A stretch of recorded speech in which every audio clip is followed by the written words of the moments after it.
think there's a little bit of a delay between you and me, so you're gonna have to tell me whether you can see me or not.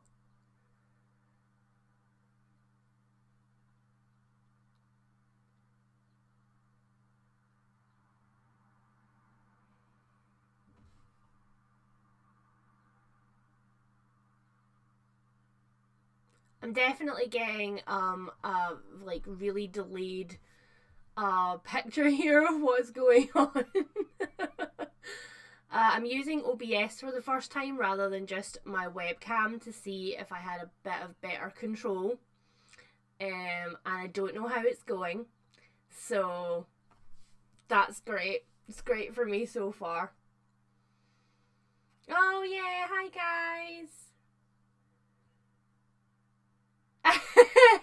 I love you too, Sarah. Thank you for showing up. Yay! I'm glad that everybody can see me, and I hope there's not too much of a delay. So how are we all doing? I'm just reading. My view of the chat window and your view of the chat window is slightly different, so I'm just trying to make sure that I can read all of your messages as we go. But yeah, how is everybody and where is everybody? What time is it for you? So this is an experiment time to see whether this works for people. It's really difficult to try and I used so much software before I like planned these live streams to be like, what percentage of the population is awake and in daylight at this time? So I cross fingers that I've got 2 times that will work for most of you guys. Yay! Oh, it's really nice to see so many of you here. Let's see if we can. There we go. Then I think I can actually... oh, it's 4 a.m. That's painful. God. What was it? I was snoring at 4 a.m. this morning, but that's never a guaranteed thing with me. I could be awake at 4 a.m. my time. Let's see what... Just getting up and getting ready for work. Oh, good luck, Hannah. It's a bit nuts out there today, so everybody try and be as relaxed as possible. Oh, so yeah, realistically, guys, I mean, there's a lot of you in a lot of different places right now. So I think I'm going to call this a win. Am I going to call this a win? What do you think? Oh no, Anthony. Anthony's cat required iron eardrops and there were lots of scratches. Yeah, I feel that. My scratchy cat will probably be in attendance at some point. You're probably going to get at least one animal on this stream, is all I'm saying to you. Yesterday I did a little live sort of test run and chat with my patrons, and Kiwi appeared to sit here like the entire time, like, I'm over it, I'm over all of you, you all suck. Hey, Simone from Me, Simone and I is in the chat comments, guys, and she promised that she was going to pop in so I wasn't alone. Yay! Hi, Alice! You've got an echo. Is it a big echo? Hold on. Let me see. If I do that, is that better?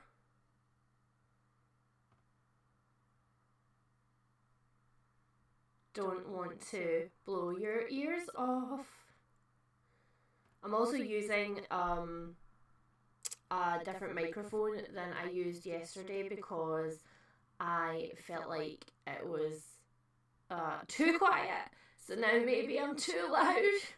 Not that anybody's ever told me that before. You know. Still a big echo. Okay, I've turned you down even further. Better?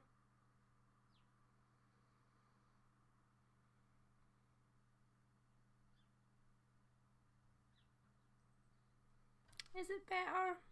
I hope it's better. Okay. What about that? Lovely wife Helen is downstairs and she's like, yay, it worked for me. Yay! Okay, now we know.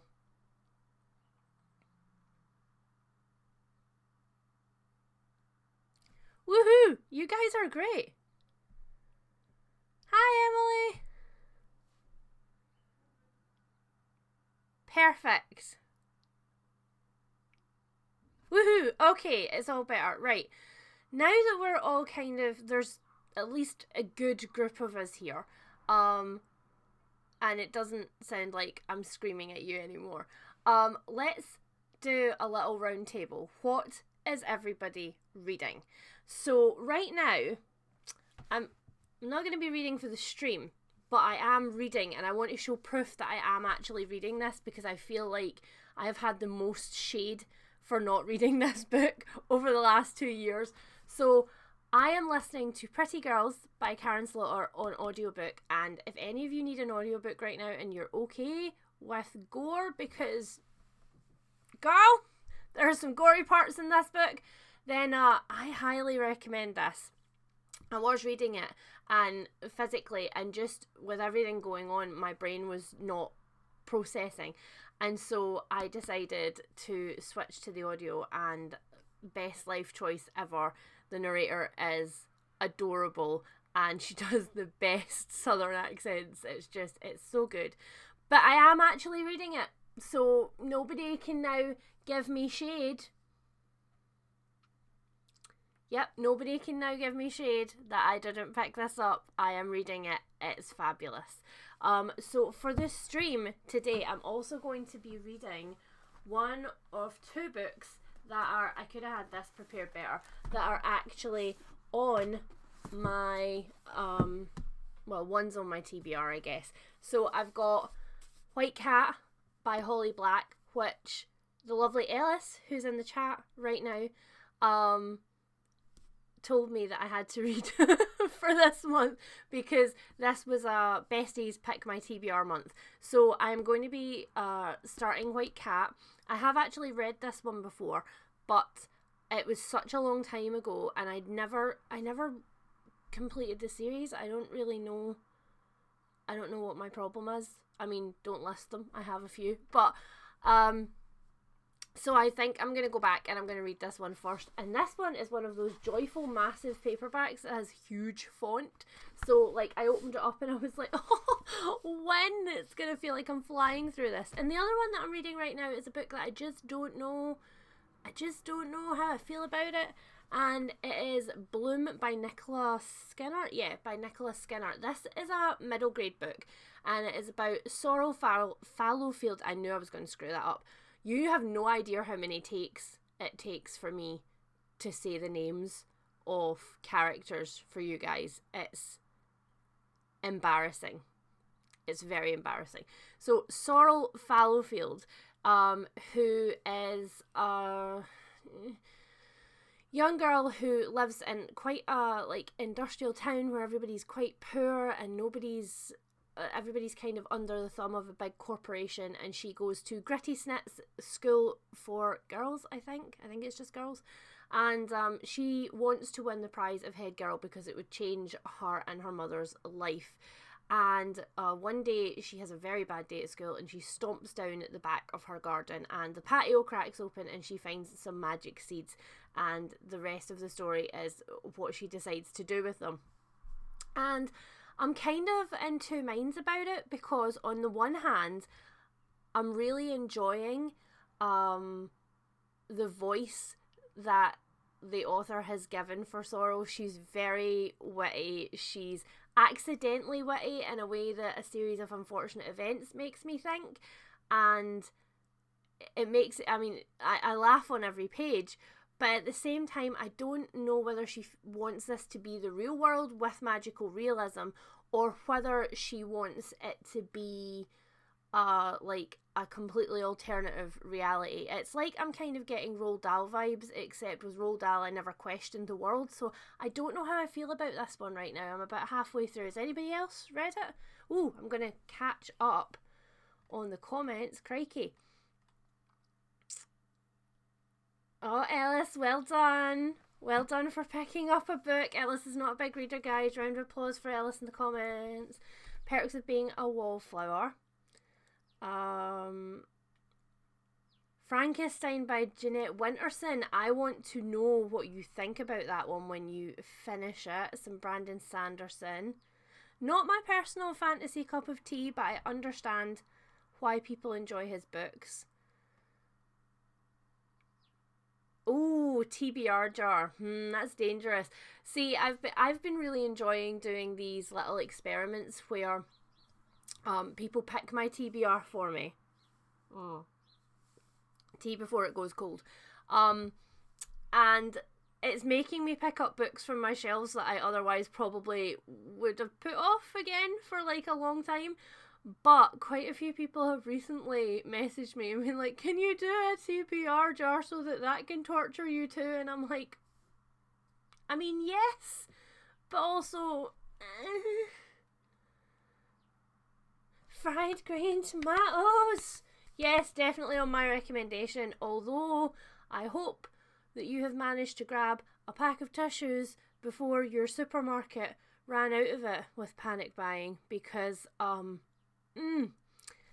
ouch. Yay! Simone is reading Truly Madly Guilty by Leanne Moriarty. I absolutely love that book. Truly Madly Guilty and What Alice Forgot are definitely my two favourite Leanne Moriarty books. I weirdly feel like Leanne Moriarty's one of those authors like Gillian Flynn and names. I'm not good at names. Gillian McAllister, who I think it's actually better to read backwards. I think the earlier books are better than her later books, so most people seem to find her with like Big Little Lies and stuff, and then let me see. Hi Amy. Oh, The Master and Marguerite. I have never tackled that. I've never made myself do it. Let's see. My unending quest to enjoy crime fiction. Fair. Okay. Do we have any crime fiction recommendations? Straight up crime. Okay, let me think. I mean, my go-to for crime is usually Anne Cleeves. Because I really enjoy the sort of small regional British town feel of it, but I've so much abandoned just straight up crime fiction. I'm so behind in these comments. Let me see.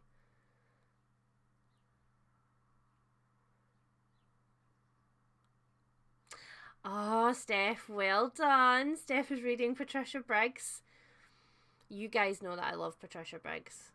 I think if I'm recommending urban fantasy, it's almost always Patricia Briggs or the Rivers of London novels by Ben Aronovich. It depends on what mood you're in. Sarah, a Christie and a Pratchett, those are like my desert island reads. Those are my desert island picks, let's be perfectly honest. So that's going to be my first question, actually, for today. We're all kind of like stranded in our own little desert islands right now. Luckily, I am a person who never runs out of books. The idea of a zero TBR scares the crap out of me. Like, absolutely scares the bejesus out of me. It's never gonna happen. The thought of going to my shelves and looking in a section on my shelves like fantasy or something like that and not being able to find a brand new book that I haven't read before, no girl, no.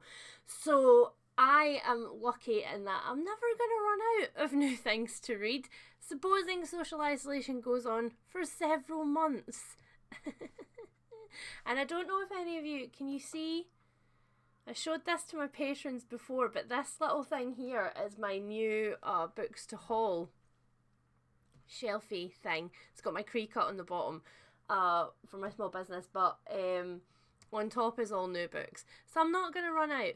But my first random question off the stream is that, supposing for one whole month you could only have one book or one series of books, I'll let you away with it if you're a fantasy reader, because like that's not fair. I feel the people who are like, but I couldn't just have one Robin Hobb book, I would have to have the series to read them all through. So if you could just have one book or one series that you had to have just for a month, tell me what it would be in the comments, and I will try and catch up.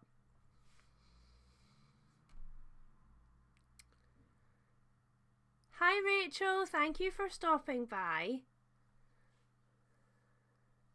Ooh, you're listening to Riley Sager on audiobook. How's the narrator? That's really the what's the word I'm looking for? I can't think of it. The most important thing, I guess, for me when it comes to deciding to pick up an audiobook versus deciding to pick up a physical book. I am so picky about narrators. I'm going to do a video later on this month because I think a lot of people are switching to audiobooks right now if they are working from home now and need like background noise.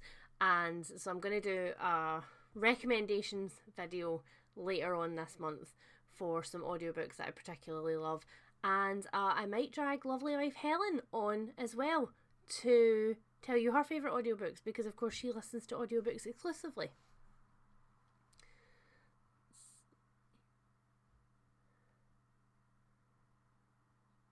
Oh, Valerie, I'm so glad that we've encouraged you to pick up a book.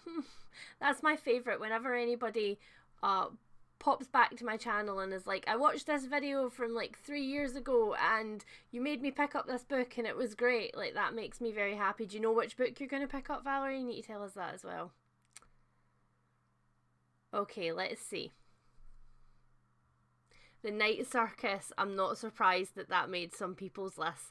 That does feel very much like... Oh, lovely wife Helen is in the chat. Lovely wife Helen has said Terry Pratchett. I mean, yes, girl. You knew that would be my answer, right? Actually, would that be my answer? Let me peruse the shelves. I wonder how many people are going to say Harry Potter. Yeah, you know, I mean, Robin Hobb's dear to my heart. But if I was taking a series into isolation, it would definitely be Terry Pratchett. And I think if I was going to do just one book, if I had to just read one book over and over again, I think it would be The Lost Man by Jane Harper, because I feel like... I feel like every time I think about that book, I think about a new red herring that I'm like, oh yeah, that suddenly makes sense now. So I think I would get a lot out of reading that again. I'm actually trying not to read that again actively right now, because I'm like, you have so many new books to read. You can't just read all the old books. You can't read all the books that you've already read. Oh, the Gentleman Bastard series by Scott Lynch. That's a good pick. Although, I mean... every time I get halfway through the third book again, I'm like, but there's no more books yet. Sarah, absolutely all of the Robin Hobbs count as one series. Yes, they do. Let's see. Ooh, the Kay Scarpetta series. Yeah, Simone, that's a really long series. So that's an interesting one for me. I started reading that when I was in my teens, I think, late teens.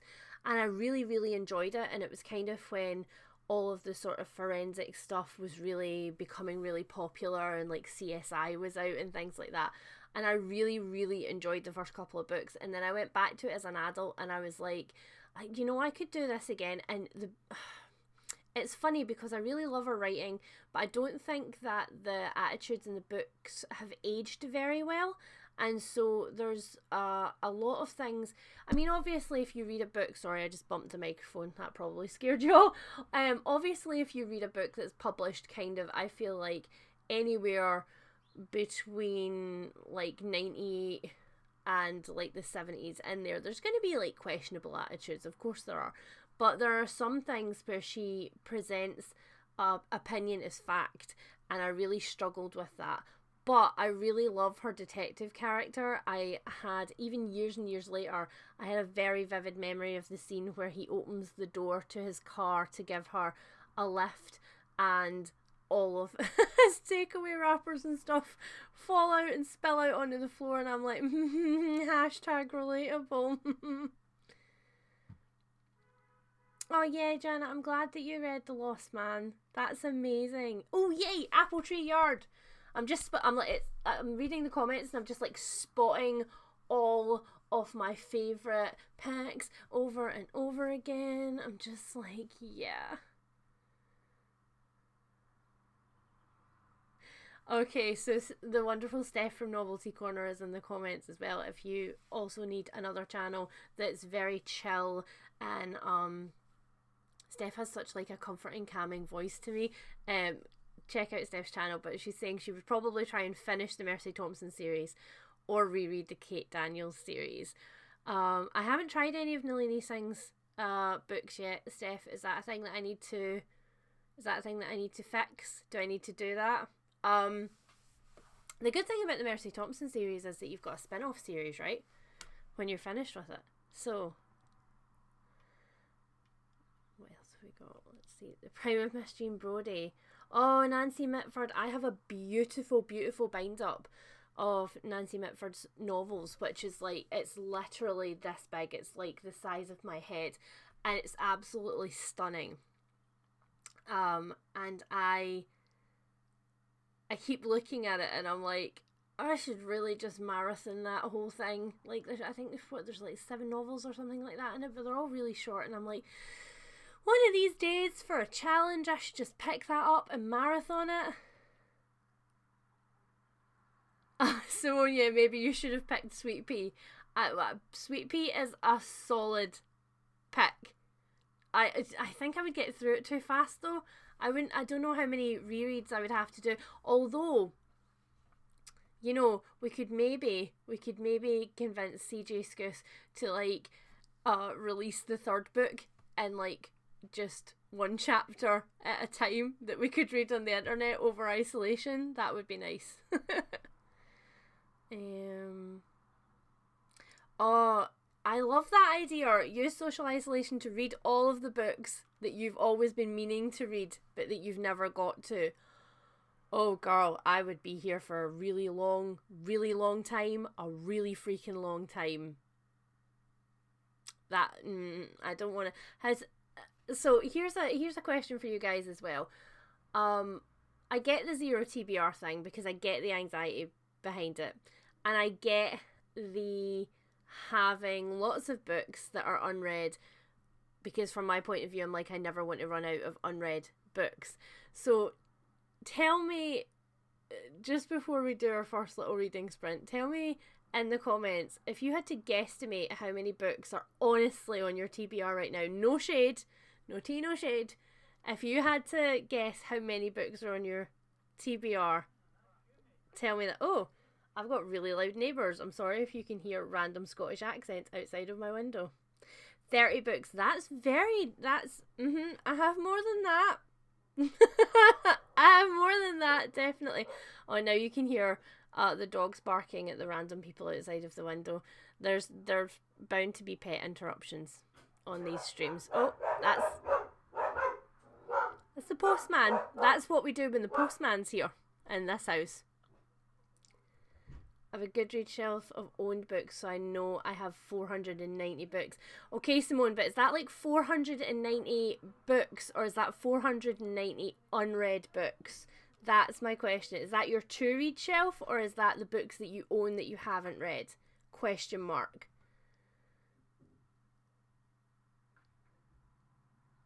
Definitely TBR's casting shade. Probably 200. Yeah, see, I would say, if I counted up let's lead by example. If I counted up all of my honestly unread books from both audiobooks, Kindle books, where my lovely podcast and partner in crime partner, Kirsty, that was a mouthful, says that all of my books go to die. My Kindle, and then what I've got physically, I reckon we'd be at a solid 300 books. I do. I reckon that's a solid 300 books. 490 unread books. Okay, Simone, that's fair.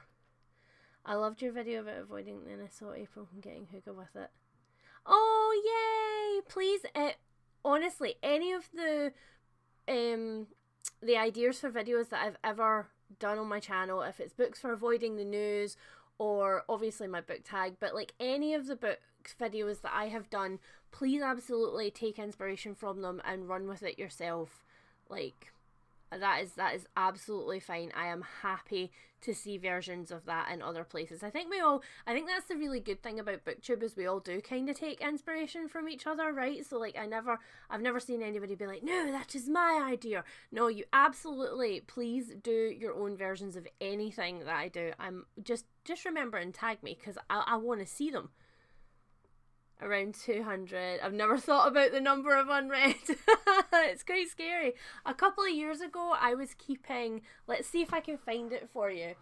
I was keeping a bullet journal for my books, and I ended up, I wonder where I've put it. It would have been nice to be able to show you. I'm not sure where it is. But I ended up doing a project where I calculated up all of my unread books, my genuinely, honestly unread books. And then I did this really stupid thing where I was like, okay, given the amount of books that I read in a year and the kind of time that I read those books in, how long do we think it would be before I got all of those books read? Never do that. That's all I'm saying. Never do that. Oh, see, now this is interesting. Like, if I count my Kindle and audiobooks as well, because that's it, right? We usually count our physical TBR and then we forget. I mentioned in a book haul that I did not that long ago that I was going to do a second one for things that I had hauled it digitally, and I do think it was Steph from Novelty who was like, oh my god, I is never going to look at my digital stuff because I would be in so much trouble. Hannah, that's really interesting. I find it so interesting when people are like, a 0 TBR is fine with me. Like, I don't care. And I guess when you've got BookTube for people, to constantly give you recommendations, you're never going to run out of good books to potentially pick up. But I think it's the latent sort of mood reader in me. I have that thing where I'm like,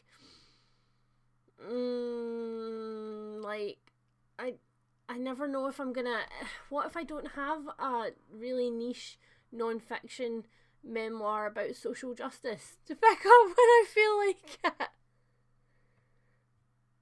Oh no, Gail, you are not the only one with a Kindle graveyard, girl. We are all there with you. Solidarity for the Kindle graveyards. Sorry, I'm leaning on the desk and I'm realising that I'm probably wobbling the webcam a bit. Sorry if the picture got a bit jerky there. I'll try and stop that. I was going to buy a Kindle but knew I would always prefer a physical. Yeah, it's weird actually. Over the past couple of years I've really changed how I feel about Kindle books. I was very much a person who was like only physical all the time. But I think the thing for Kindle books with me is that I have a counter at the bottom, right? So I can tell like how long I've got left in a chapter and how long I've got left in the book, and that really motivates me to keep reading, and I find that my reading speed goes up if I have a Kindle. And obviously audiobooks I can do while I draw and while I make things for my small business. So yeah, I've really changed my attitude in the last couple of years, and I've noticed a few other people who have said that as well. And I guess it's also, for some people, it's the ability to borrow books from their library digitally and also not have to go to their library, right? Lost the charger for my Kindle. It's been that long since I picked it up. Oh, Gail. Relatable, girl. Relatable. Hi from Ohio, Diana. I have no earthly clue of how many books or ebooks I want to read or that I own. I'll probably die of old age before I finish. But do you know, that's a sad thing. Well, I guess you could call it a sad thing. There's that thing where you're like, I'm never going to be able, there's never going to be enough time to read all of the books that I want to read before the end. But I kind of don't mind leaving unread books behind me, because I'm thinking to myself, like, what will happen to my book collection when I'm not here? Hopefully it'll be either donated or like sold on to some wonderful antiquarian bookstore like in 84 Charing Cross Road. Has anybody read that one? I recommended that recently as well, and I think I'm going to have to reread it now myself. The audiobook of 84 Charing Cross Road, incidentally, has John Nettles from Midsummer Murders. Anybody in the UK who will be familiar with Midsummer Murders. And I can't remember. It's going to really, really annoy me. Juliet Stevenson, who reads so many classics. When I think about a classic in my head now, if I think about any Jane Austens or Brontes or anything like that, I hear it in Juliet Stevenson's voice. Don't know if that's a good thing or a bad thing. Oh yeah, I used to rely on audiobooks for my commute. That's honestly where my audiobook thing got started. I used to drive 25 minutes both ways, sometimes longer. Sometimes it was like 40 minutes if it was bad weather, because, you know, sunny Scotland. And I used to just be obsessed with, the second I got in the car, I'm like, roll up all the windows, everybody else shut up, I'm listening to my audiobook. And the couple of times that I had a passenger, I commuted and car shared for a little while, and it was awful because I had to be sociable. It's that whole meme that's going around right now, right, where it's like social isolation when you realise that it's just your normal lifestyle. I only got a Kindle for travel. I was going abroad for a month. Yeah. I love Midsummer Murders. I'm killing it with the references recently. So what we've done, MASH, which is one of my favourite shows of all time. We have done, what was the other one that we did? Dad's Army. Now we've done Midsummer Murders. Obviously we do Taggart every time I say murders. I feel like I should just say that. There should just be a track of me somewhere just going murders. There's been a murder.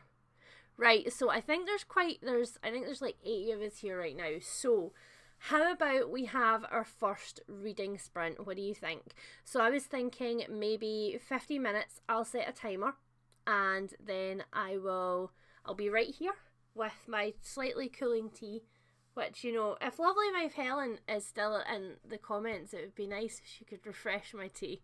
Then you could get to see, hi Imogen, then you could get to see lovely wife Helen. I feel like she has to pop in at some point because she's off today. So, and yeah, so I'll set a timer. We'll do like 15 minutes, and then we can all pop back and let everybody else know what we were reading and what we thought about it. How does that sound? Does that sound good? Oh, Hannah, MASH and me go way back. I remember my mum used to make me watch MASH when I was younger, and I used to hate it. And then it's like when you start to get older and realise that your mother was right about some things. Alan Alda is near and dear to my heart. You just listed my fave background noise shows. I think, what else would I have as a background noise show? Well, The West Wing. That is lovely wife Helen and I's favourite show ever. So we would also watch The West Wing as a background. Okay, babe, tea's on its way. Lovely wife Helen still in the comments. She's gonna refresh my tea. Oh, bless. Yay, that's it. Everybody go and put tea or coffee on. Get your beverage of choice. Get comfy. I'm not gonna go anywhere. I'll be right here. And I think I'm gonna pick up White Cat. I think that's what I'm gonna start with. So we'll wait till lovely wife Helen drops my tea in, and then I'll set a timer and we can do a 15-minute reading sprint and see. It'll be interesting because I know that we've got there's been a murder. I know that we've got some very definite speed readers in the chat right now. So it'll be like, Sarah, I'm looking at you, girl. I have a Midsummer Murders Cluedo game, but it's New Barnaby, which is okay, I guess. A Midsummer Murders Cluedo? I've never seen that before. You have to send me pictures of that on Instagram, girl. Hey, Lauren.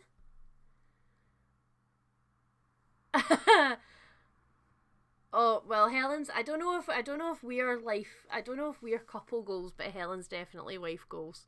I feel like I snaffled that one really quickly from under everybody else's nose. I'm like, she's amazing. I'm keeping her. It's great when you can finally admit your parents were... I don't know. I don't think it's great. I don't like admitting that my mum was right about anything because she does little victory dances. So yeah, we shall wait for lovely wife Helen to drop in the tea, and then I'll set a timer. Oh, Rose, yeah, I loved Rosemary and Thyme. Two of my favourite actresses ever. Also, I mean, if I look like that when I get to that age, I'll be very happy. Like, very, very happy. Yay for the West Wing love. Thank you everybody for the West Wing love. It makes me happy. I honestly, I'm not gonna lie, during, you know, presidential and UK elections here, I have occasionally thought about printing out a Bartlett for America / UK sign and putting it in my front window. I think that would solve a lot of problems, don't you guys, you West Wing fans out there, if we had Josiah Bartlett and Leo. I think we need Leo to run the country. Oh, Miranda is also a good one. I'm really loving all of the like small British show recommendations that we're having in the comments right now. I'm sure there's loads of like little niche American shows that like aired in the 80s and the 90s and stuff that I don't know about as well. I'm sure there's a lot of those. Or biased. We're biased here. Oh, I hear footsteps on the stairs. Are we gonna swap cups out? Did you bring a new one? What do you Do you want to say hi? Hi everybody. Helen, this is when you realise that Helen hates seeing herself live on camera. So it's not your favourite, is it? No, self-conscious. Nice. Right, so you're not you can't run away yet though. No, you well, you can take that. Mm-hmm. It's got lipstick on it, so before you go, yes. Tell everybody what you're currently reading. Are you gonna do a reading sprint with us? No, I'm catching the dog's toenails. That very real life there. No, I won't be joining in your reading sprint. I will be cutting the dog's toenails. Well, if there was ever a more like hashtag real life moment. So what are you reading right now then? Pause. You can't remember. She's looking up her Audible. Oh, The Alibi Girl. I've only just started it. Oh, CJ Scoose's new book. Mm-hmm. So you guys know that I'm a massive fan of Sweet Pea. Sweet Pea is awesome. Sweet Pea is amazing. We love Rhiannon. Mm-hmm. Rhiannon is life goals. I mean, not realistic life goals. Well, I get death goals. Death goals. And CJ Scoose has just released a new standalone book called Alibi Girl, and it is all about a woman who, the blurb says, like, this is her name, but it's not her name. This is her flat, but it's not her flat. She does this job, but it's not really her job. Even the cat is not really her cat. So who actually is she? But her excuses are, and her alibis are about to run out. So it's very, oh, look at your hi, Helens. Oh, hi. We've said the lovely wife Helen needs to get some kind of social media somewhere, and that all our handles just have to be lovely wife Helen. What do you think? Yeah, no? But I'm not very good at social media, so no. Unlikely to happen. You look terrified. I'll release you. I'll let you go. Thank you for my tea. I mean, you can kiss me, but this is actual come-offable lipstick. Okay, well. We always have to evaluate the lipstick situation. Like, is this one that comes off? Yes, not kissing you. Oh, thank you for all the love for Helen in the comments. We actually filmed a video together yesterday. I'll give you a sneak preview. So on this stack that we can see down here, I have some new books, but there was a good chunk of them that were thrillers. And so I have decided, being as we are all in need of some social isolation videos right now that I am going to call next week a readathon. So Friday and Saturday there is a 24 and 48 hour readathon happening, which is where, in case you don't know about it, you read over 24 hours over the course of 2 days, and you record your reading time. And I've decided that I am going to read all of the really short books that I showed you guys on my TBR for my I am terrified of short books. I'm still terrified of short books. I don't know if I'm going to enjoy this experience, but I'm going to vlog that. And then the week after, Helen looked at the 5 of the thrillers on my thriller haul, and she told me what ratings she thought I would give them, and she ranked them the way that she thought that I would rank them, and then I did it and we didn't agree. And so I'm going to vlog me reading them for a week. I'm going to have a week-long readathon all of my own, and then we'll come back and tell you guys whether we agreed or we didn't agree. Probably not, let's be honest. Oh, it's very early morning where you are, Valerie. Speaking of grooming dogs, I have a Lhasa Apso and I don't know what we're going to do about his regular haircuts. He's going to end up with a DIY Barnet. Okay, so randomly, just before we start our reading sprint, because I now have tea, so we should do that. I used to, for my entire life, took our dogs to the groomers. And then lovely wife Helen got a pair of clippers and she was like, I am going to do it myself, because we have 4 dogs. And so that's a lot of pennies to spend on grooming them. And do you know what? They look fine. The first couple of times it was like, oh, that's a questionable haircut. But over time, it's fine. We got better at it. They look fine. They don't care. They're less stressed not going to the groomers. So, think about all the people who are going to come out of isolation in a couple of months with some DIY haircuts, and that will amuse you. Oh, keeping up appearances. That's so true. And we didn't agree, so it's a couple of things. Yeah, let's be honest, we're not, Helen and I are very different people. We almost never argue because we can't be bothered, so we will just say the things that we want to say, but we're very, very different people. Yes, Cara, staying up all night does help. I'm glad that you managed to actually make it this time. Bless Cara. She's had anxiety over trying to make one of these live streams. Okay, so we're almost like an hour into this and we haven't read anything yet. So I now have tea in the tea mug, and I have White Cat by Holly Black. So I'm going to set a timer on my phone, which is off in this corner somewhere. I'm going to set a timer for 15 minutes. Maybe, if I can work out how technology works. And we're going to get ready to do a sprint. Are we ready? Hold on.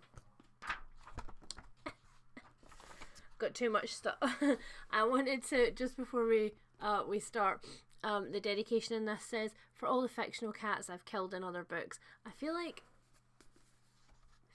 I don't support any killing of any fictional cats. Okay, I'm gonna start the timer now. And go.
Rude. Texting during my live stream, just so rude.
almost got a chapter finished. It's like 2 paragraphs away from the end of a chapter. I forgot how funny this book was. So for anybody who's just like tuned in, I was reading White Cat by Holly Black, which is the first one in the Curse Workers books, and I've read this before, and so I know the twist, which I think is making me like more encouraged to get there, to get to the twisty part. But I had forgotten just how wholesale funny this entire book was. The banter's fabulous. So, you've definitely been chatting while I've been reading. Let me see what you've been saying. How did everybody else get on?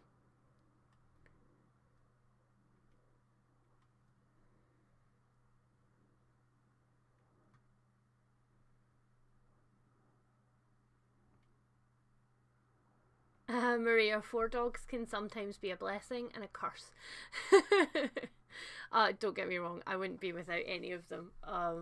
I love them to pieces, and they know it, which is why one of them is whining at the bottom of the stairs right now to come up and see you guys. He can hear me talking and he doesn't understand why he can't get to me.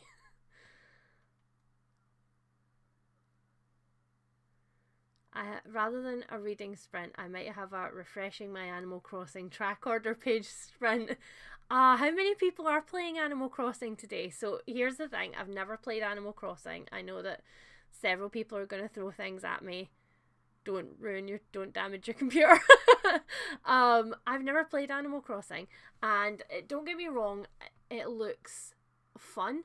But I've always been a Stardew Valley girl, or at least I say it always, but more recently I've been a Stardew Valley girl, and I know that you can play that as well on the Switch before anybody tells me. But I don't know, I don't have anybody around me who's massively into it, so I've never been bitten by the hype bug.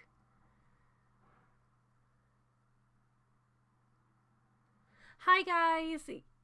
Hi Annette, hi Anne, it's nice to see you. Yes, we are doing some reading sprints, and we're doing some chat, and we're doing some just keeping each other company. Thanks for keeping each other company in the comments as well. If you weren't reading, that's super sweet.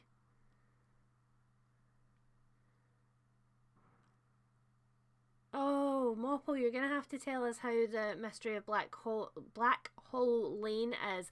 I am jonesing for some serious middle grade right now. I just need something to turn my brain off, especially last thing at night. So at the risk of, I don't want to talk too much about what's going on right now because I think we're all oversaturated with it, but I've been allowing myself like news in the morning and news later on in the evening, and we have a Prime Minister press conference midway through the day every day right now. So I've been allowing myself that, and other than that I'm not doing it because the one day that I did just allow myself to be glued to like social media and things, I had a really bad brain day. It was just really not good for me. So I've been trying to just, be productive, see you guys here as much as possible. It's been great for my video making. And towards the end of the evening, I find myself just wanting to bury myself in a book, and almost inevitably I like walk up to my middle grade shelf and I'm like, why is there no middle grade here that I haven't already read? Like nothing has been mysteriously added overnight. Where were the middle grade fairies?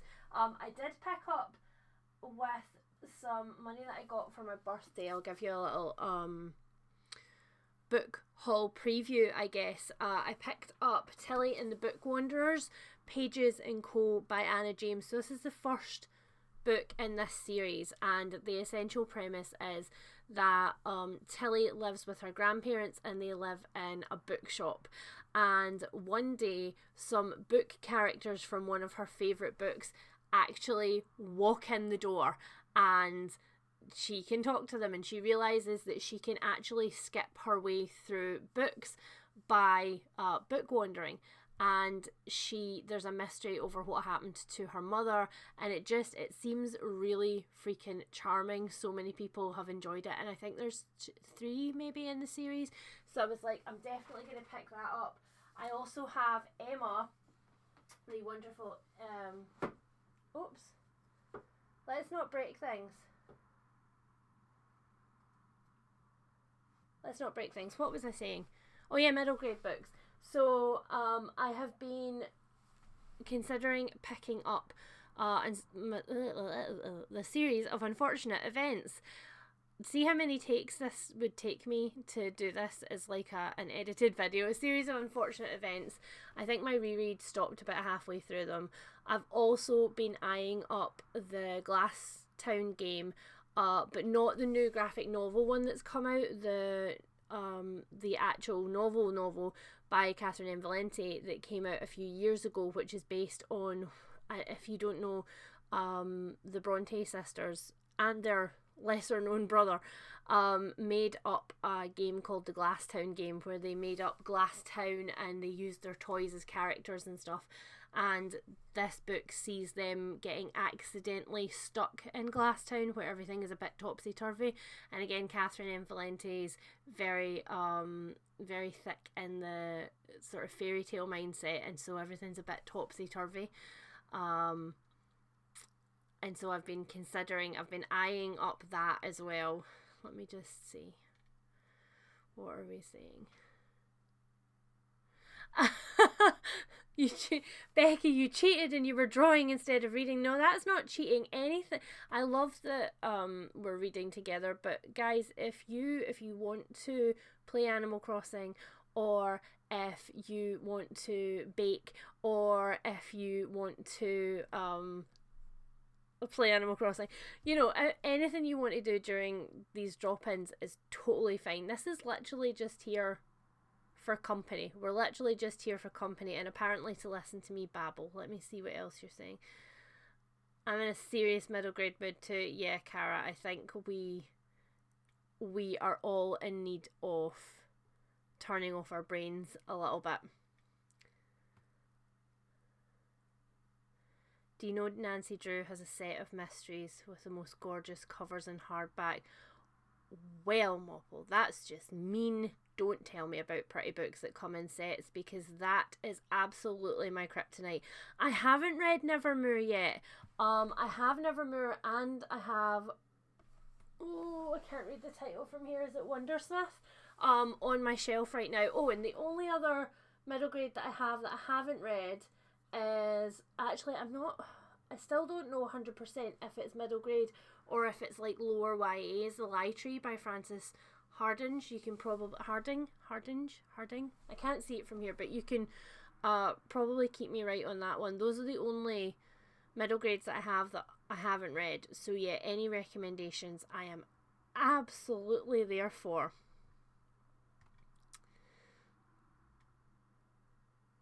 Let's see. Yeah, looks like lots of us are in the mood for middle grade books. I think the thing about middle grade books is that often horrible things do happen in middle grade books. It's not as if they're a completely sanitized and PC place. In fact, some of them are actually a bit more brutal than some of the YA books that I would read, for example. But there's always a kind of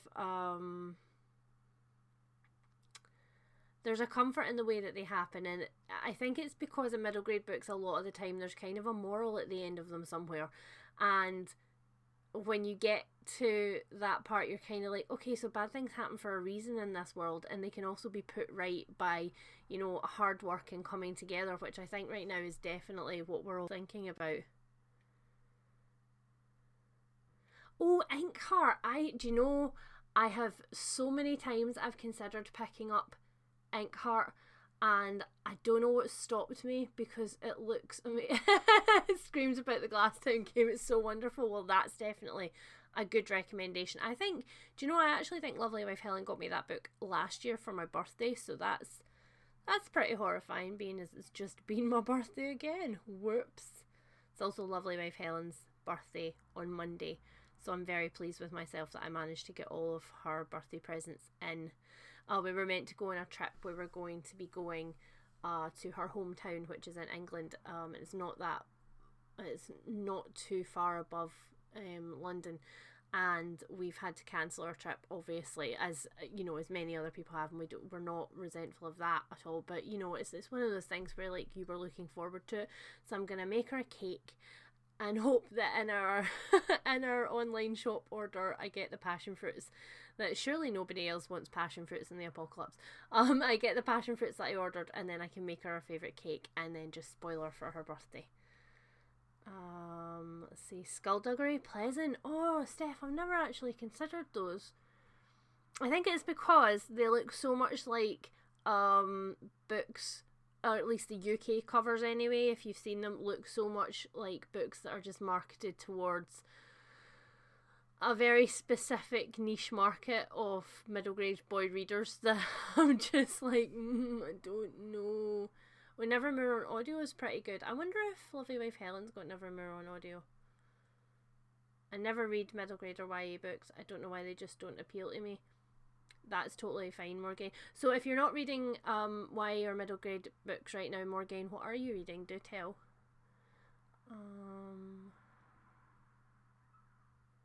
Does anybody have any recommendations for anything that is in the same vein as The Night Circus or Jonathan Strange and Mr. Norrell? Need more of them in my life, such a distinct writing style. To be fair, I think I can give you recommendations for urban fantasies that do the same thing but don't have the same writing style, or I can give you books with the same writing style but not the same stuff going on in the background. Although I have to say, I found Tipping the Velvet by Sarah Waters gave me the same vibes as The Night Circus. It's obviously not a fantastical book, but it definitely did, and I think the TV show took even more license with that and was quite surrealist, so that would be a good one. Will she get a birthday week, Deb? No, she'll probably get an extended birthday, because yeah, it's a big birthday this year. Lovely Wife Helen is 50 on Monday. So it was meant to be she was meant to get a birthday week. So yeah, she'll probably get spoiled for a birthday week. I can do a whole week of spoiling. Hi Jacqueline, it's so nice to see you here. I'm so glad you made it. It's lovely being Lovely Wife Helen says, yes, I have Nevermore. Okay. In that case then I'll steal Nevermore to listen to. What am I reading to my wife? I am reading Sunshine by Robin McKinley to my wife. And I think I did mention that in, what video was it in? Oh, it was my Build a Book Tag video. I mentioned that we were reading that together. So Sunshine is a standalone urban fantasy novel. It's maybe a little on the nose for things that are going on right now. It came out, it's maybe like 10 years old. And essentially it is about a character called Sunshine.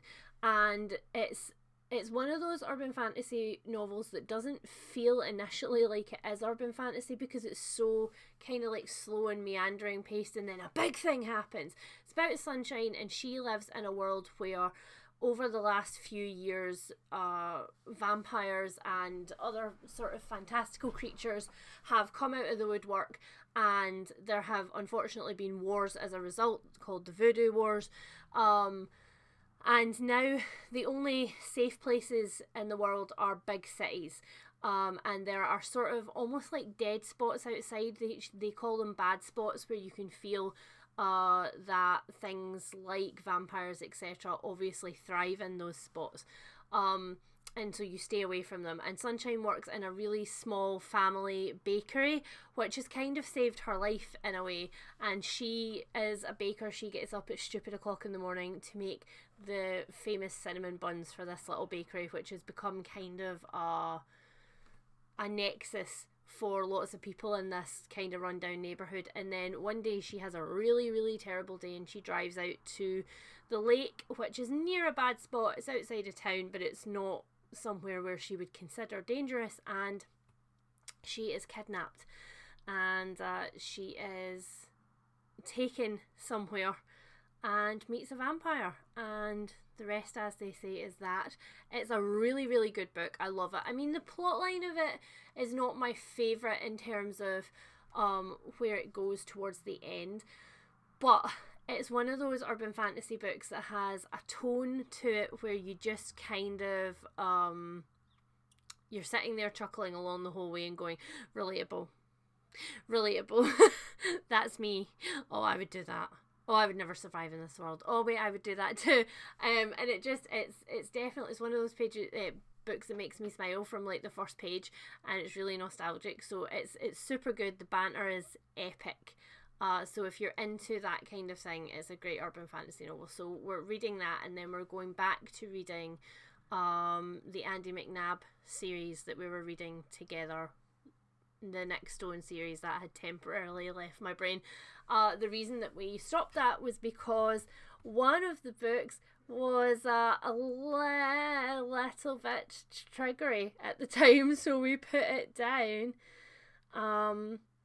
Sal on audiobook. Yes, Mopple, Helen has actually read Sal and loved it. And Sal is set in Scotland, so Sal is a YA book about a young girl who is essentially a survivalist, and she has learned how to take care of herself with very little materials in the wild. And she's done that because she wants to save her younger sister from abuse in their family, and she basically takes her younger sister and takes off into the Scottish outback, as it were. And it's, yeah, that one's lovely. Helen said she loved that one. What book is this you're talking about? If it's the urban fantasy one, Cara, it was Sunshine by Robin McKinley. Let me see. How to Train Your Dragon is pretty hilarious. Did I know that those were also? I'm sure I knew. Leanna's live. Yay. Hi guys. Hi if you're just joining us. We're just having a little chat in between reading sprints. And yeah, just to reiterate, if you don't want to read during our reading sprints, you can also draw or colour in, or I know that some people were just hoping that they would be able to just sit in company and do quiet things. So whatever you feel like you want to do, that is totally fine.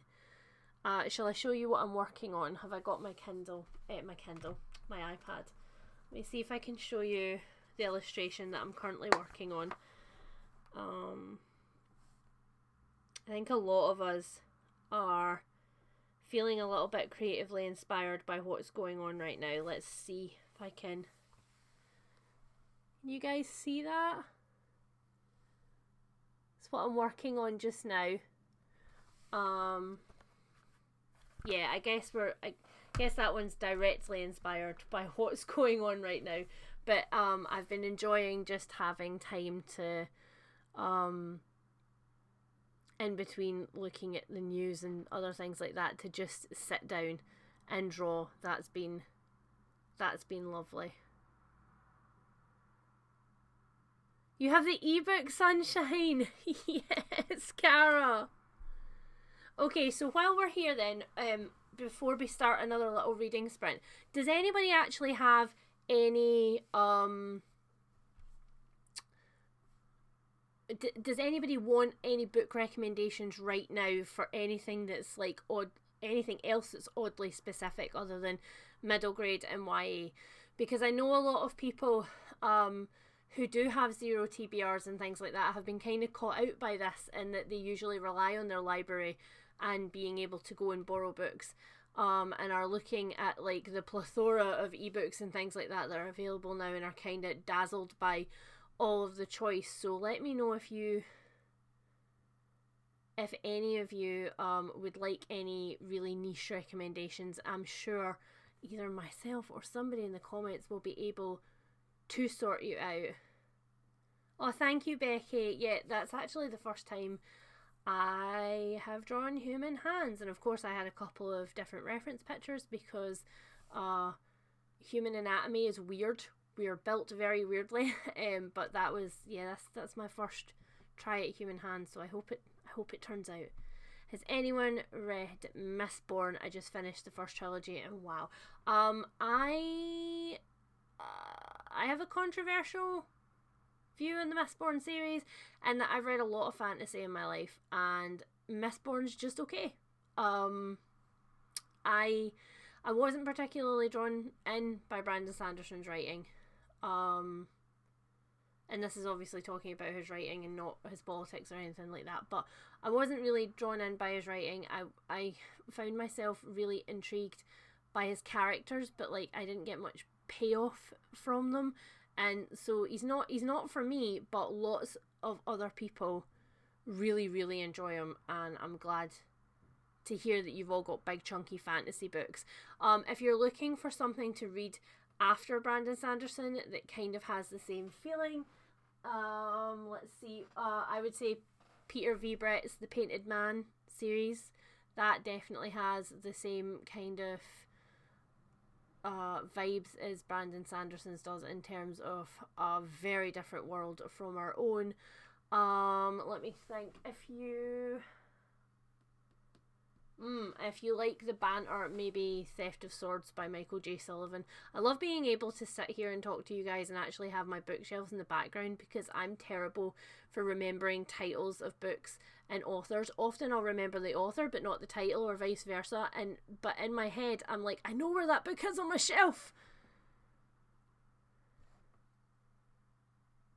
I have a very specific request that I'm not sure anyone will know. I'm looking for current late 20th to 21st century fiction that is set in Russia. You know, we need Olive from A Book Olive for that, Cara. We should definitely hit her up on Twitter and be like, we're sitting in stream right now and we have a very, very niche thing that is pretty much your niche thing. Got my favourite, Moonfleet as a middle grade swashbuckling perfection. I cried buckets at the end. Also The Valley of Secrets. So I very smartly have a post-it note. I have post-it notes here, and have not been writing down recommendations, so I'm going to be relying on scrolling back through the chat. Yesterday on my Patreon live stream, we went live for just an hour, and I ended up with like 4 post-it notes full of books to check out, and I've ended up buying some of those, so thanks guys. And have you read Jade City by Fonda Lee? It's kind of Mistbornian that people get powers from Jade and the characters are so amazing. I haven't.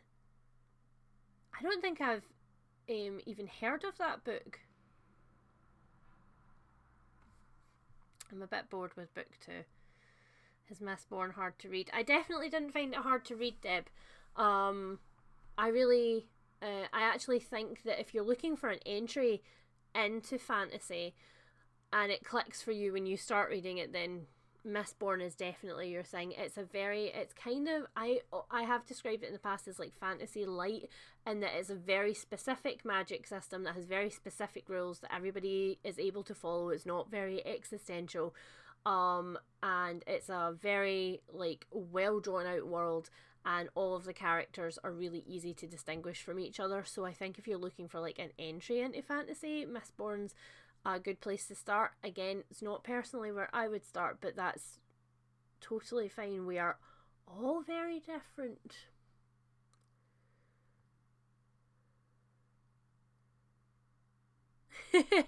It's very beginner friendly. Yeah, see, other people agree. I've just got the audiobook of The Count of Monte Cristo.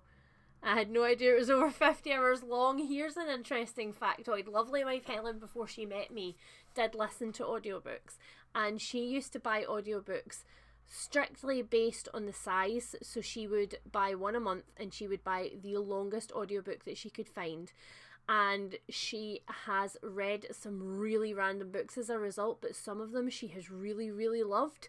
And so it was it's interesting because when we got together, there was nobody kind of in Lovely Wife Helen's world who gave book recommendations, so she never really knew where to start, and so she would just blindly pick things up and jump into them. And I must admit, there's a little part of me that kind of misses those days, because if I go to a bookstore now and I'm browsing, I will often find things that I think, oh, that sounds really, really good, and I will, pick it up and browse it, and then I find myself being like, but I kind of want to check Goodreads to see both the rating on this and like what other people have felt that I know, like close friends on Goodreads. Like, And so I end up psyching myself out of buying random books in bookstores because I am spoiled, I think, completely spoiled by having you guys on hand to be like, is that a good book? I'm not sure. I'm a little afraid of fantasy books after reading 2 Robin Hood books and finding them very boring. Okay, so Maria, I definitely do not think Robin Hood is for everybody. And I think it's kind of difficult right now because so many people on BookTube are obsessed with Robin Hood right now. She's definitely had a renaissance in the last sort of 2 or 3 years. And I love her. I love her to pieces. This entire shelf here is Robin Hood, and the blue ones on top are like illustrated editions of Robin Hood. So don't get me wrong, I love Robin Hood, but I definitely don't think that she's the most accessible place if you're starting fantasy. They're very slow fantasy. They're kind of a little bit like reading a 19th century novel, in that nothing happens quickly and everything happens kind of by carrier pigeon or boat or horse, and so it takes a while for messages to get to people, and there's a little bit of overlapping and that there's court politics and people can't get to each other, and so misunderstanding happen and stuff. And I think that especially in the first series, in the Assassin's Apprentice series, the first year trilogy, that's what it is. So that's not, I wouldn't recommend starting fantasy with Robin Hood for a lot of people. Okay, so other places to start, if you like fast-paced books that have a lot of banter, characters that you will instantly love or hate, and if you like con men and that kind of confidence trickster thing, then I would recommend The Lies of Locke Lamora by Scott Lynch, which is the first in the Gentleman Bastard series. There's 3 of those books out at the moment. We have been waiting for book 4 for a really long time, but also they are massive, and I know that Scott has just recently submitted the finished manuscript for the 4th one, so we will get it eventually. If you like cheesy 80s fantasy, or you want something that feels a little bit like Lord of the Rings, and sort of has all of the tropes that you would expect from Lord of the Rings but isn't Lord of the Rings, I would recommend The Belgariad by David Eddings, which is 5 books, and the first book is Pawn of Prophecy, and that is very much about sort of a kitchen boy who discovers that there's a prophecy that he has to fulfill, and it was the first series that I ever started for fantasy. It was the first fantasy series I ever read, and I still love it now. Let me think of other sort of yes, Sebastian de Castell, The Traitor's Blade. Is it Blade? Yeah, the Traitor's Blade series. That's also very swashbuckly. I often recommend that to people. That's kind of like the Three Musketeers, but older and jaded, and after more alcohol, and with less censorship, is essentially what that is. Let me see what else you guys have been recommending in the comments.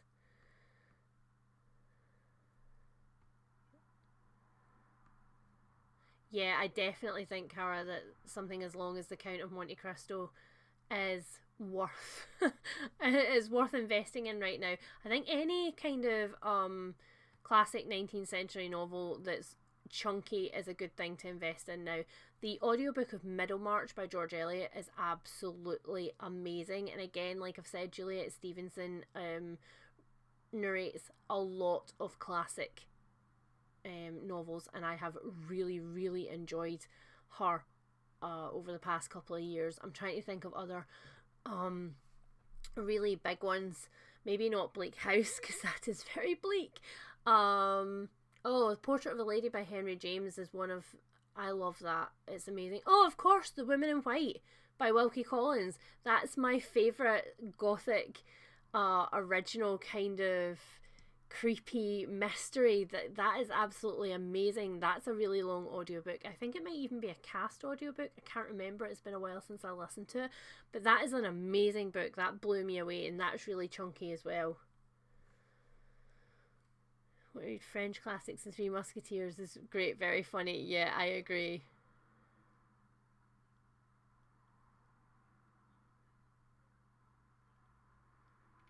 see. Lots of people advocating the Count of Monte Cristo. I like that. I like it. I like that. I think the situation is horrendous and nobody likes it. But I like that it has really inspired quite a lot of us to maybe get outside of our comfort zone with books, because we're looking for things that are going to last as long.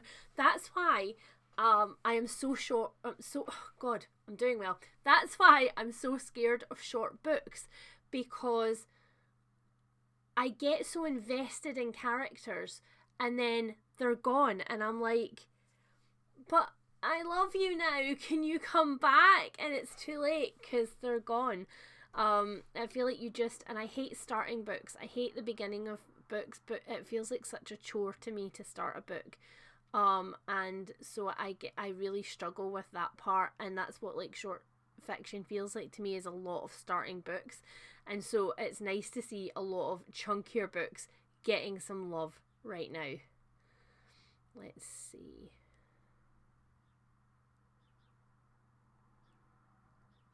Yeah, I love that you guys are recommending each other books. You're making me very happy. Okay, so shall we do another 15-minute reading sprint? What do we think? I am going to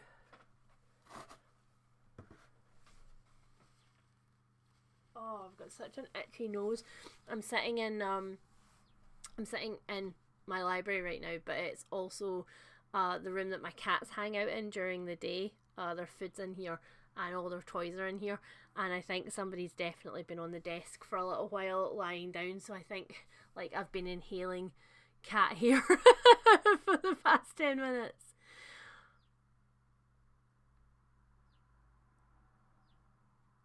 Well, this continues after the crisis. I love all the coming together that's happening online. Yeah, I think it's a funny thing. I read an article the other day which was talking about responding to this like it's a wartime situation again. And the funny thing about it is like, obviously you can't necessarily promote a blitz attitude to this, because it makes people think soldiering on is going to be the only thing that's going to get us through. But on the other hand, the attitude of people coming together and of reaching out in ways that you maybe wouldn't have before has been amazing. I think it's brought a lot of people out of their shells. Oddly, it's brought a lot of introverts out of their shells, because we're all like, we do this every day, you're gonna be okay.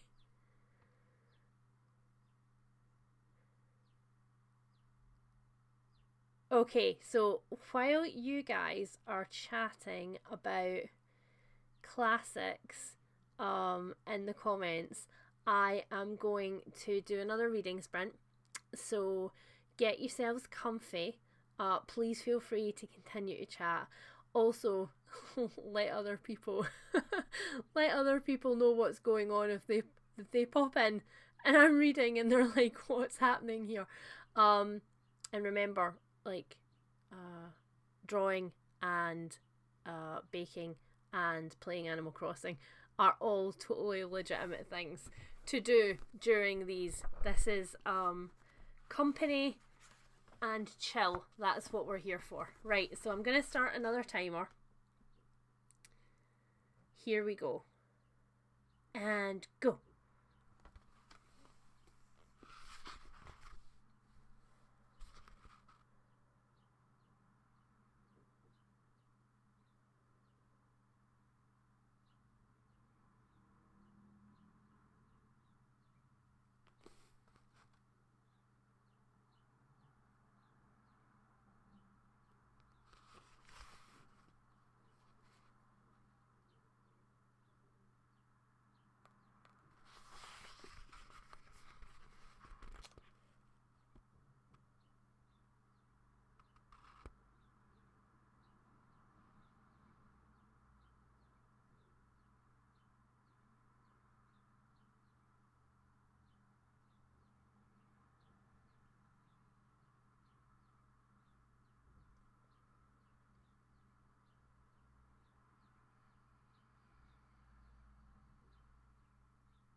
thwarted again just before the end of a chapter. Apparently that's my designated reading speed for this one. Do you know what's really funny about this one is that because I know the twist, I'm constantly looking for the red herrings, and then one of them just happened and it took me the entire chapter to figure out that it was a red herring, and I was like, you just did it again. I like the fact that I don't mind rereading books where there are big twists, like in Sweet Pea and other books like that, because I think I get more from them the second time around knowing where it's going. So I really enjoy that. Do you guys reread books that have big twists? Can I open this curtain again yet? It's not too overblown, is it? It's nice and sunny outside for the first time, and oh, it is a bit. Damn it. Right, let's see what you guys have been up to in the comments.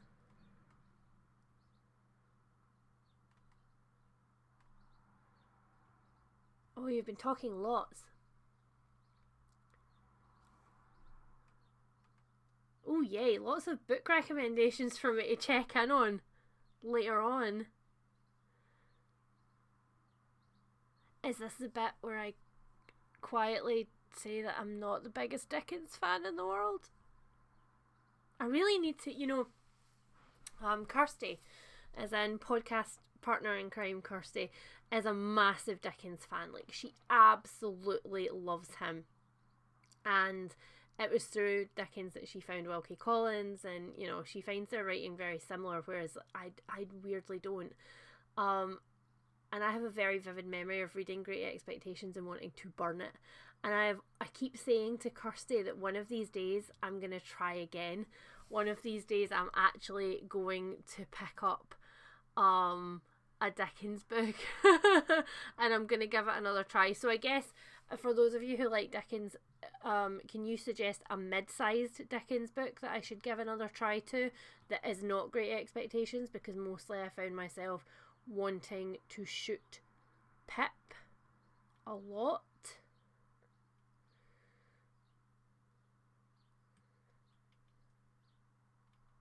Lots of book recommendations. I'm enjoying this a lot.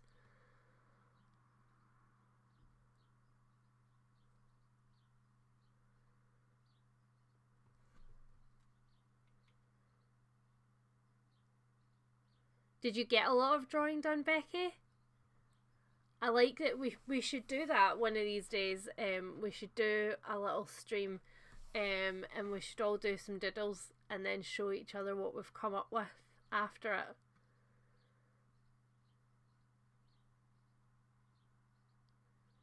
Well, that's a really interesting way to think about what's going on. It's helping people's anxiety because they know there's something to worry about, so you don't have that weird existential dread constantly not knowing what you should be worrying about. That's a really interesting way to look at it. I hadn't actually thought about that.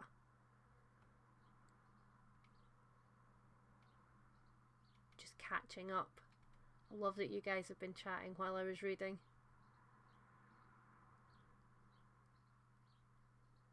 Oh, I have saw Kill Girls, Moppo. I just haven't picked it up yet. It's on my Kindle of Where Things Go to Die. Oh, Chad, your poor kid. Oh, scarlet fever. Wow.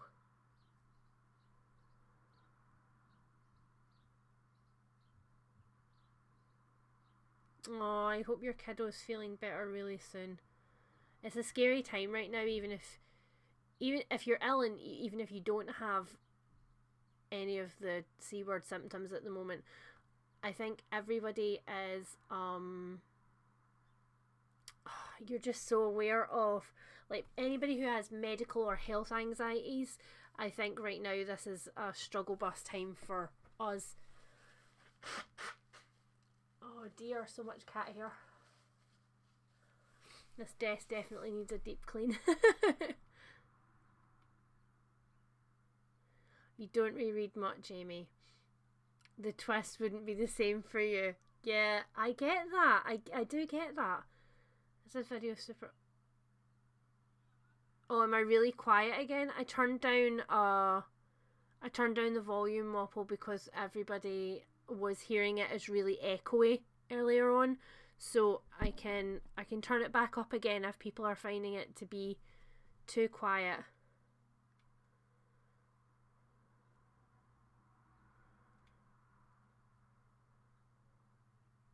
You're making the art for a board game. Oh, Becky, that's amazing. I would love to do that. I am a board game fanatic. Lovely wife Helen and I spend so much of our time playing board games, and it's fabulous. We love it. Has anybody got any board games that they've been particularly enjoying? Obviously, primarily it's the two of us. I mean, my mum also joins in with board games, and when we have friends over, we have more bigger numbers. But we like games that function just on a 2-player level as well. We really, really enjoy them. So if anybody has board game recommendations.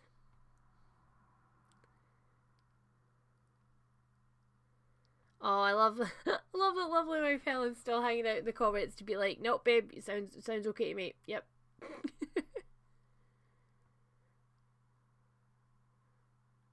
I heard one of the doggies trying to break his way upstairs earlier on. I like rereading books with twists because you can see all the foreshadowing, the setup. Yes! Do you know, when I read Rebecca for the second time, I was blown away by all of the things that I didn't see first time around. And I'm like I keep saying about The Lost Man, I'm so excited to read The Lost Man by Jane Harper over again, because now I know the twist, which I didn't believe first time around. I was like, no, surely not. I'm excited to reread that to see how much I missed first time around. Oh, I've heard, Morgane, I've heard a lot of people recommend Magisterium recently. The Buffy board game. You want to see a puppy? Okay, well, this is probably a good time to see a puppy, because I think we've been hanging out for, we're just about under 2 hours now. So I think what I'll do is I'll grab a puppy and you can see the puppy, and then after that I will sign off, and I'll be back again at 8 p.m. tonight to do this over again. And if we all enjoy this, then I will definitely schedule another 2 live streams for next week, just like this, just so that we can hang out and we can read and we can chill. Obviously the situation is ever changing right now, and I think it would be nice to have something to look forward to. So if you guys have enjoyed this, then I'm more than happy to do it again. Oh, Hannah, I know Jane Harper is writing another standalone and another Aaron Falk book right now. I think we're getting the Aaron Falk book next, but I need it. Oh, Morgane, you hated Rebecca. Oh, just right in my heart. That's okay though. It would be a boring world if we were all the same.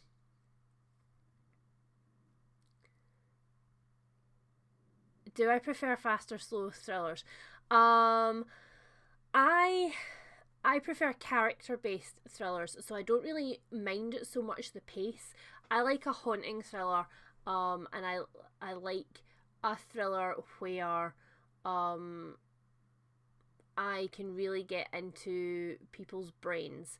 So I'm not so much bothered about how many pages or how many chase scenes or whatever that we get out of a thriller, but I do like it when I can get really invested in characters. So I guess the pace doesn't bother me as much, although I can think of a few thriller books that could have benefited from being a couple of pages longer or a couple of pages shorter, that's for freaking sure.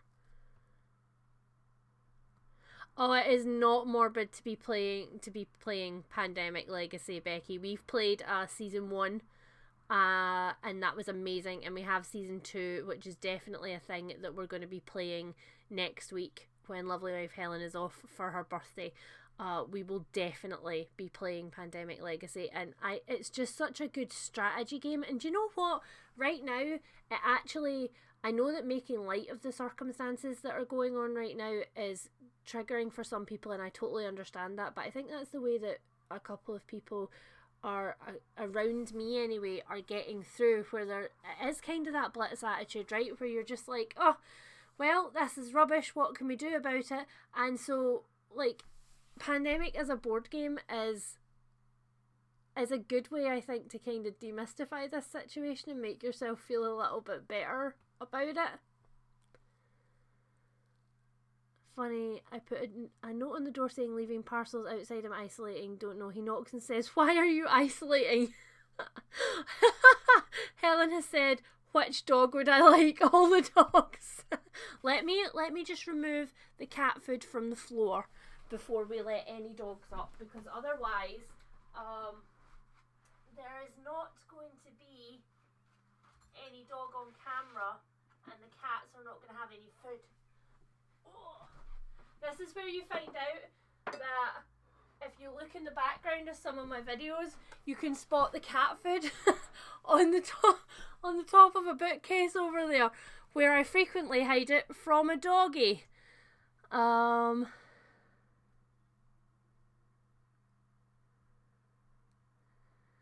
Okay, so I don't know.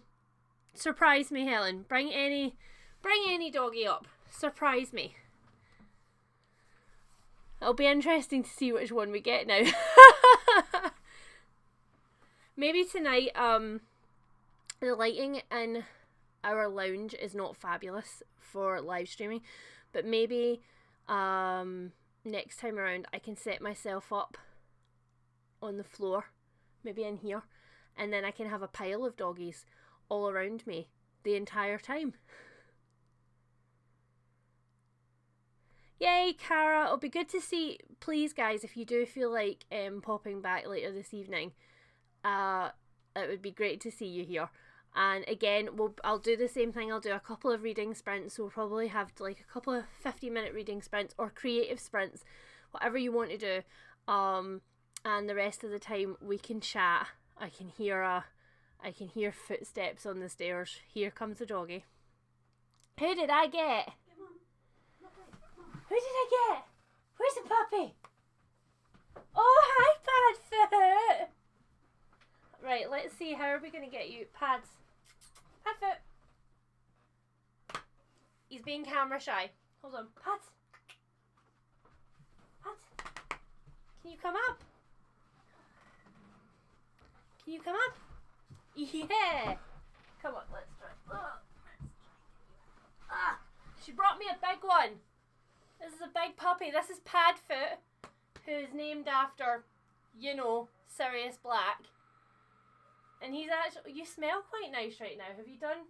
Did you just do nails? Mm-hmm. You had your nails cut. Did you have your nails cut today? Can you say hi? Hi. Hi. He can see out the window now, so he's fascinated. That's why he's still. He's usually frantic. Don't woof. There's nobody there. He's determined he's going to go see somebody now. Okay, I managed to get... That was a still puppy for at least a couple of seconds. That was great, right? Do you want to come and say goodbye? Okay, yep. Lovely wife Helen's going to come and say goodbye. Did you have fun sitting downstairs listening to the stream? Absolutely. Were you reading?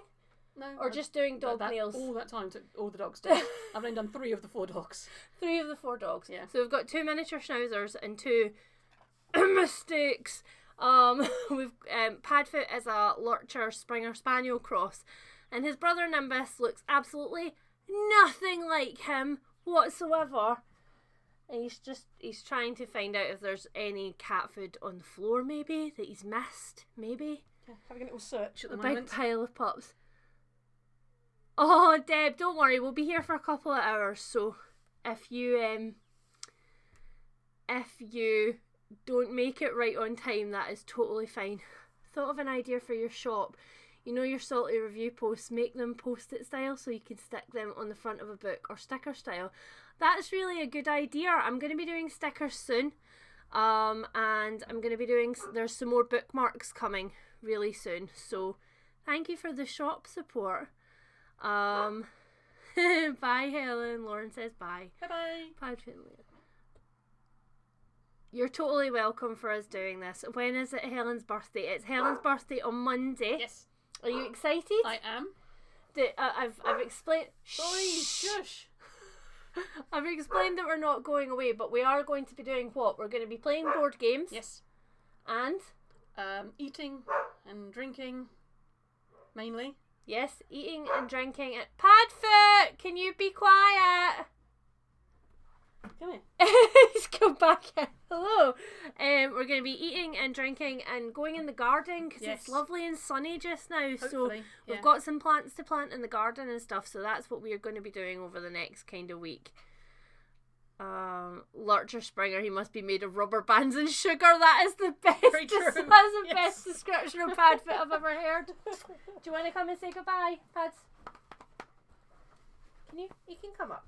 Oh. Is a big boy.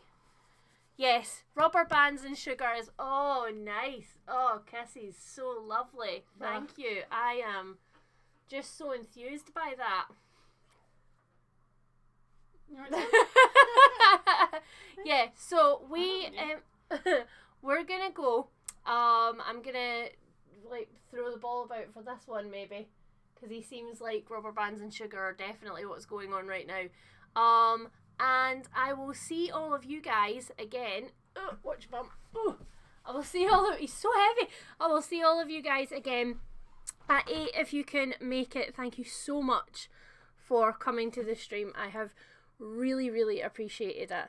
It's been so great to talk, and thank you for keeping each other company in the comments as well. That's been really nice. This stream and the next one should be available to play back on my channel as well, as long if you can't make the next one. And